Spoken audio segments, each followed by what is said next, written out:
No, we have to do it in school because it's compulsory up to a certain age. It's a dying language where we live. You can speak the most of it. Where we live, it's more of a dying language. Like it's more North Wales where they still speak the language and do all the traditional stuff. Like it's like I've been around where we live for a long time, but we do know a little bit here and there, but not enough to speak full, you know, conversation with a Welsh person. Like. Yeah. Old Tuggy likes his old. He goes home and cooks. In his spare time, he's a cooker. Isn't he? I have to eat. Yeah. We all have to eat. He's on his own, see? Alright. I But live no, on but my you own, like, so you know, I'll go home and I'll make fish fingers. Welsh cakes. Welsh cakes are nice. You'll go home and cook a steak. Yeah, Welsh cakes are nice. Biggest egg, flour, milk. Lamb's good, Welsh lamb. Yeah, Welsh lamb curry is good. What do they call it?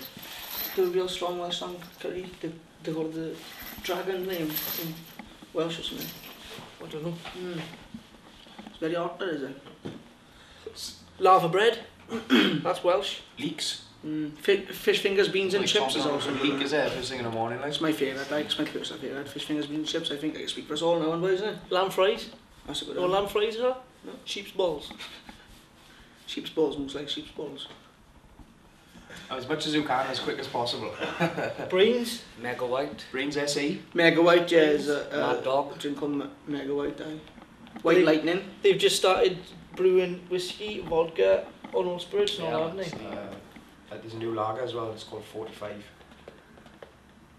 Without the coat. Not being where we're from doesn't reflect in our music at all really, but what you said about the acoustic is right, because I've just done 5 acoustic versions of the songs on the new album. So it's just, and to me that's proof of a good song, is when you can break it down to just an acoustic guitar and a vocal and it still sounds as powerful and good. And it's a good song, you know, which is what I've done. It's really cool. I don't think so, is it? It's just, you know, we never try to show off as such, because when, you know, there are a million people better than us at playing guitar, playing drums. It's just the ability we have, but it's like the songwriting as itself is more important than our technical ability. Definitely. I mean, when you take, like I say, if you take away all the solos and everything and just play the basics on an acoustic, we like to think that it's got the same quality without all that fancy stuff on it. There's a few. Download 2005, opening a meeting for Metallica, getting to touring the world.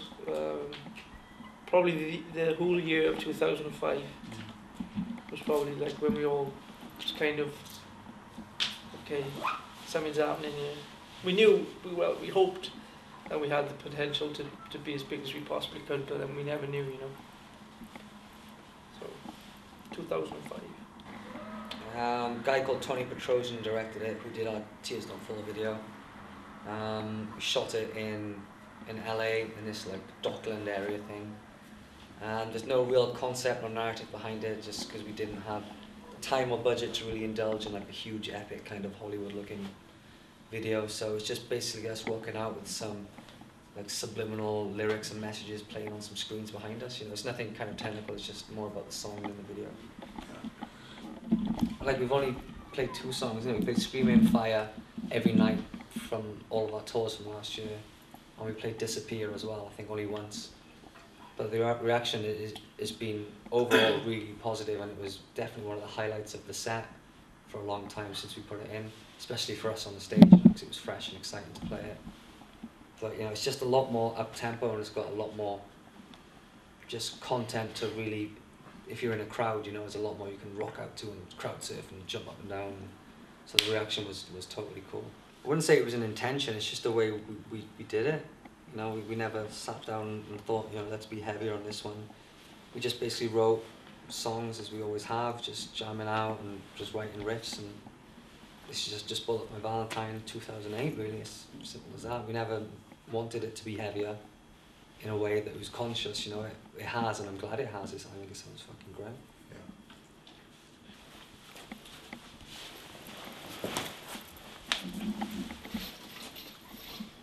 Yeah. Not those guys, because they've just pulled out. They just pulled out, unfortunately, from the show. So the record company wouldn't give them tour support, which is a big upset for us as a band, because we're really good friends with them. But I think that tour is going to be like big statement for us is like, you know, what Matt went through with his voice and everything. It's kind of proven a point though where this one is it's here to stay type thing. Yeah, you know, if we can afford, I think we'll put on a show. It depends on what we've got lying around money-wise and what the actual venue allows and what size of the stage are. You know, it's a lot to take in consideration rather than just saying, yeah, we're going to have loads of stage set and pyrotechnics. You know, a lot of the venues don't even allow for pyrotechnics. Stage like size can be a problem as well. So it's not going to be over the top with gimmicks and stuff like that. But, you know, we like to bring a rock show to town, so there'll be a few things going on. We're going to try and put on the biggest show that we can. So. When we're allowed, and you know, we like to indulge a little bit in fire and stuff. So. It was probably Metallica for all of us, wasn't it? Back in '96.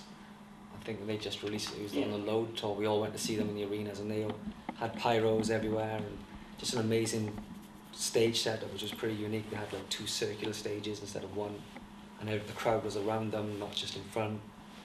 And I saw Slipknot as well, I think back in 2002, and that was just the most amazing live show I've ever seen. You know, they went really over the top with their stage show, and the pyrotechnics really worked. So yeah, I see. You know, those 2 shows made a lifelong impression for me before we got, you know, before even Bullet existed. So when we can bring a rock show to town, we'd love to. Like. How's Feb over? That's what I'm doing. I mean, I haven't spontaneously combust yet. But you never know. I might be there the next minute, I might not be. Yeah. You might just do it in a minute. Gone, puff of smoke. But I don't think we've ever had like a comedy moment. Well, to ourselves we might have, but I don't see it as very Spinal Tap. Like Padge fell over in one show, face first into the crowd, but that was pretty like, ooh, is he okay, rather than... We laughed about it afterwards, but it's not really...